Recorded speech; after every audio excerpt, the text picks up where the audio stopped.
ये बात है सन 1822 की। उन दिनों फ्रांस के गांव में चमड़े का व्यापार कर रहे एक निर्धन व्यापारी की बड़ी तमन्ना थी कि काश वो अच्छे से पढ़ लिख पाता तो किसी बड़े से ऑफिस में बैठकर हुक्म चला रहा होता। वो सोच रहा था कि अगर मैं पढ़ लिख लिया होता तो पूरा दिन मरे हुए जानवरों का बदबूदार चमड़ा नहीं उतारना पड़ता। वो व्यापारी मन ही मन ऐसा सोचा करता था। तभी उसे खबर मिली कि उसकी गर्भवती पत्नी ने एक लड़की को जन्म दिया है। ये खबर सुनकर वो चमड़े का व्यापारी बड़ा खुश हुआ। उसे लगा कि भले ही वो न पढ़ पाया हो लेकिन वो अपने बच्चे को जरूर पढ़ा लिखा कर बड़ा अफसर बनाएगा। जब वो बच्चा यानी लुई पाश्चर 5 साल का हुआ तो पिता निर्धन होने के बावजूद भी उसका दाखिला बेहद महंगे विद्यालय में करवाया।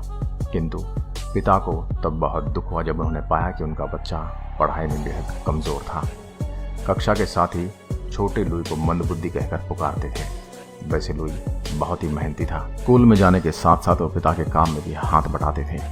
तभी अचानक से अनहोनी घटना घटी। असल में जिस गांव में लुई और उसके पिता रहा करते थे वो गांव जंगल के बेहद करीब था और उस जंगल में काफी भेड़िए रहा करते थे। जंगल से पागल हो चुका एक भेड़िया आया और उसने एक ही दिन में गांव के 8 लोगों को काट लिया। खैर, दिन बीतने के साथ साथ गांव वालों ने किसी तरह उस भेड़िए का काम तमाम तो कर दिया, लेकिन उस पागल भेड़िए द्वारा काटे गए 8 लोगों में से 5 लोग अगले कुछ सप्ताह में ही रेबीज का शिकार हो गए। उन 5 लोगों के हालात बिल्कुल उस पागल भेड़िए जैसे हो गए। वो अजीबोगरीब हरकत करने लग गए, पानी को देखकर डरने लग गए और अगले कुछ दिनों में उनकी तड़प तड़प कर मौत हो गई। बालक लुई ने उन लोगों को तड़पते हुए देखा। छोटा होने के बावजूद भी उन लोगों की हर तरह से मदद करना चाहते थे, किंतु उन लोगों की मदद एक बालक क्या दुनिया का बड़े से बड़ा डॉक्टर नहीं कर सकता था। जो रेबीज यानी हाइड्रोफोबिया पूर्ण रूप से लाइलाज बीमारी थी। गांव वालों के लिए यह कोई नई बात नहीं थी। अक्सर जंगल से पागल भेड़िया या कोई कुत्ता गांव वालों को काट लेता था, जिससे रेबीज की वजह से लोगों की मौत होती रहती थी।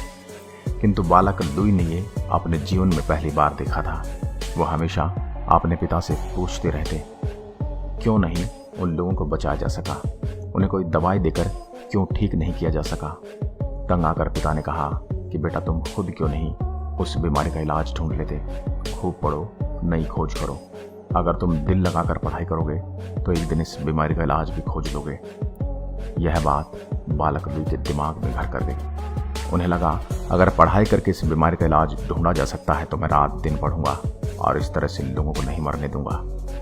अब लुई ने ध्यान लगाकर पढ़ना शुरू किया, जिससे उनके पिता बहुत खुश हुए और स्कूली शिक्षा पूर्ण करने के बाद लुई को आगे की पढ़ाई के लिए पिता ने पेरिस भेजा। इन सब के लिए उनके पिता को बहुत बड़ा कर्ज भी लेना पड़ा। लुई ने विज्ञान के हर क्षेत्र में पढ़ाई की, पहले रसायन विज्ञान फिर भौतिकी। 1842 में वो स्टोक्स वर्ग विश्वविद्यालय में बतौर प्राध्यापक पढ़ाने लगे, किंतु दूसरों को पढ़ाने के साथ साथ उन्होंने खुद ज्ञान अर्जित करना कभी नहीं छोड़ा। उसी दौरान उन्होंने जीव विज्ञान को समझना शुरू किया। लुई ने अपने प्रयोगों में पाया कि लगभग हर खाने वाले पदार्थ में बेहद ही छोटे कीड़े होते हैं। ये कीड़े इतने छोटे होते हैं कि इन्हें नग्न आंखों से देखना संभव नहीं होता। सूक्ष्मदर्शी की सहायता से इन्हें देखा जा सकता है। लुई ने इन कीड़ों को जीवाणुओं का नाम दिया। इससे पहले विज्ञान के क्षेत्र में जीवाणु जैसे जीव के बारे में कोई नहीं जानता था। लुई ने जाना जीवाणुओं की वजह से खाने पीने की चीजें जल्दी खराब हो जाती हैं। उन्होंने देखा कि जीवाणु अधिक तापमान बर्दाश्त नहीं कर सकते। उन्होंने दूध को 75 डिग्री सेल्सियस पर गर्म करके तुरंत ठंडा किया तो पाया कि अब दूध पहले की तरह जल्दी खराब नहीं होता, क्योंकि गर्म करके ठंडा करने के कारण दूध के सभी जीवाणु मर गए। वास्तव में दूध के अंदर जीवाणु ही दूध को खराब करते थे। दूध को गर्म करके ठंडा करने की तकनीक जो आज भी लुई पाश्चर के नाम से जाना जाता है और इसे पाश्चराइजेशन तकनीक कहा जाता है।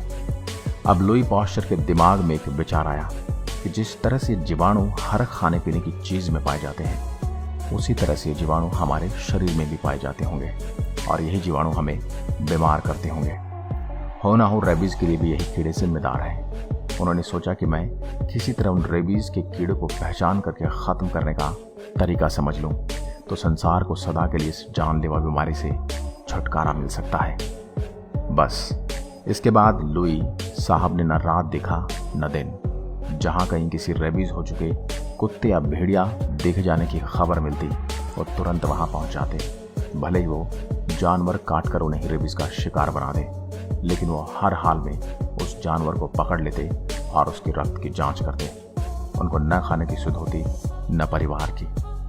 मानवता की भलाई के लिए उन्होंने अपनी जिंदगी पागल कुत्तों की धरपकड़ को समर्पित कर दी। परिवार की तरफ ध्यान न दिए जाने से पत्नी भी उनसे नाराज रहने लगी, किंतु लुई पाश्चर को उनके त्याग का परिणाम मिला। उन्होंने रेबीज के वायरस की पहचान कर ली।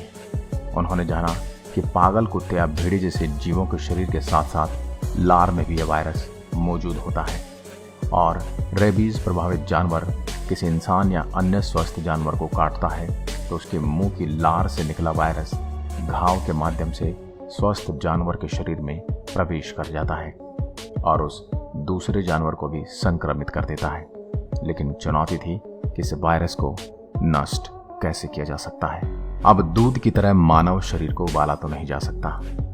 पाश्चर साहब का ये भली भांति मानना था कि हमारे शरीर में सभी प्रकार के रोगों से लड़ने के लिए एक शक्ति छुपी हुई होती है, जिसे हम इम्यून सिस्टम यानी रोग प्रतिरोधक प्रणाली कहते हैं। लेकिन वो समझ नहीं पा रहे थे कि हमारे शरीर की रोग प्रतिरोधक प्रणाली रेबीज से लड़ने पर हार क्यों मान जाते हैं। तभी उनके किसी दोस्त ने उनकी मुर्गियों में फैले गए किसी हैजे जैसे रोग के बारे में बताया। उनके दोस्त ने कहा कि एक एक करके उनकी सभी मुर्गियां मर रही हैं। लुई पाश्चर ने अपने प्रयोग उन बीमार मुर्गियों के साथ शुरू कर दिए। उन्होंने पाया कि कुछ ऐसे भी जीवाणु और विषाणु होते हैं जो किसी भी जीव की रोग प्रतिरोधक क्षमता को चकमा दे देते हैं। रोग प्रतिरोधक क्षमता उस विषाणु से लड़ तो सकती है और उसे नष्ट भी कर सकती है, किंतु वह विषाणु हमारी रोग प्रतिरोधक क्षमता से छुपकर काम करता है। तो कैसे इतने होशियार हो चुके विषाणु की पहचान रोग प्रतिरोधक क्षमता से कराई जाए? क्योंकि एक बार हमारे शरीर की रोग प्रतिरोधक क्षमता उस विषाणु को पहचान जाती है तो निश्चित तौर पर उस विषाणु से लड़ भी पाएगी। लेकिन ये सब कैसे होगा? ये सोचते सोचते लुई ने खाना पीना और सोना तक छोड़ दिया। दोस्तों, मेहनत का फल हमेशा मीठा होता है। हुआ ये कि मुर्गियों के साथ साथ अपने प्रयोग के दौरान उन्होंने मर चुकी मुर्गियों के रक्त से उन्हें बीमार कर देने वाले विषाणु को निकाला और उन विषाणुओं को एक खास तरह के लवण में डाला। इस लवण के प्रभाव से विषाणु निष्क्रिय हो चुके थे। अब इस लवण का इंजेक्शन उन्होंने उन मुर्गियों को लगाना शुरू किया जो बीमारी से प्रभावित नहीं थी बल्कि बिल्कुल स्वस्थ थी। नतीजे हैरान कर देने वाले थे। जिन जिन मुर्गियों को इंजेक्शन लगाया गया था उन्हें आगे चलकर कोई बीमारी नहीं हुई, जबकि बाकी की मुर्गियां जिन्हें इंजेक्शन नहीं लगाया गया था यूं ही बीमारी से प्रभावित होकर मरती रही। लुई साहब का अंदाजा बिल्कुल सही साबित हुआ। असल में जब लवण से निष्क्रिय किए गए विषाणु मुर्गियों के शरीर में गए तो वो विषाणु निष्क्रिय होने की वजह से मुर्गियों को नुकसान नहीं पहुंचा पाए और न ही उन्हें सक्रिय विषाणु की तरह खुद को छुपाना आया। और मुर्गियों की रोग प्रतिरोधक क्षमता ने उनकी पहचान करके उनको खत्म करने की शक्ति विकसित कर ली और उसी शक्ति ने सक्रिय और निष्क्रिय दोनों ही तरह के विषाणु को नष्ट कर दिया। अब इस हैजे जैसी बीमारी के विषाणु मुर्गियों के शरीर पर बेअसर हो चुके थे। दोस्तों, मानव के इस इतिहास में यह बहुत बड़ी खोज थी। इसी खोज को आधार मानकर अगले कुछ दशकों में अनेकों प्राणघातक बीमारियों के इलाज विभिन्न खोजकर्ताओं ने ढूंढे।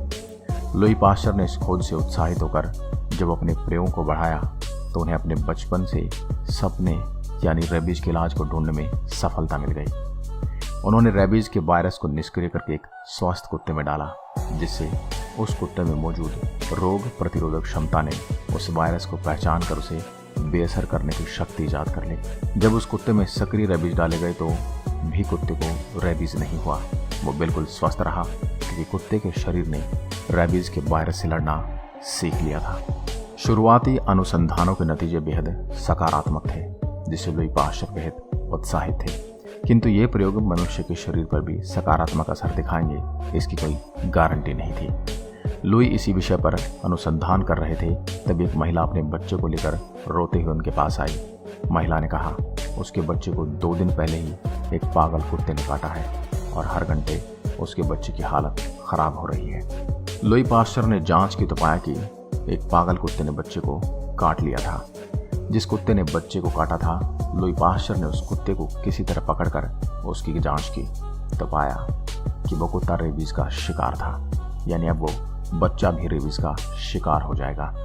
भले ही लुई साहब ने रेबीज के इलाज को सफलतापूर्वक कुत्ते पर आजमा लिया था, किंतु किसी इस इलाज को आजमाना जोखिम भरा काम हो सकता था, जो कि शरीर में रेबीज के प्रति रोग प्रतिरोधक क्षमता के लिए रेबीज का ही वायरस बच्चे में छोड़े जाना था।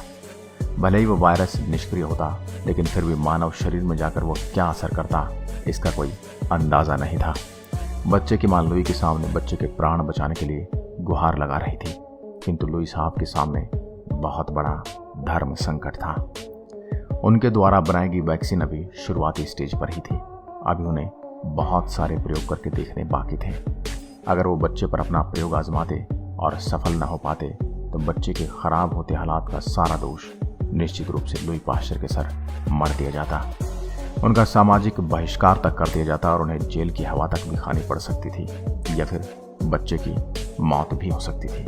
लेकिन वैक्सीन न आजमाने की स्थिति में भी बच्चे की मौत निश्चित थी, इसलिए लुई पास्चर ने वैक्सीन आजमाने का फैसला लिया। उन्होंने शुरुआत में कम मात्रा में निष्क्रिय वायरस बच्चे के शरीर में इंजेक्ट किए, फिर वो प्रतिदिन डोज बढ़ाते रहे। ऐसा करते करते उन्होंने लगातार 21 दिनों तक उस बच्चे को इंजेक्शन दिए और आखिरकार उन्हें पूरी मानवता की रक्षा करने वाले महान आश्चर्यजनक सफलता मिली। उस बालक को रेबीज नहीं हुआ। लुई पास्चर की इस खोज ने मेडिकल की दुनिया में क्रांति ला दी और मानवता को एक बहुत बड़े संकट से बचा लिया।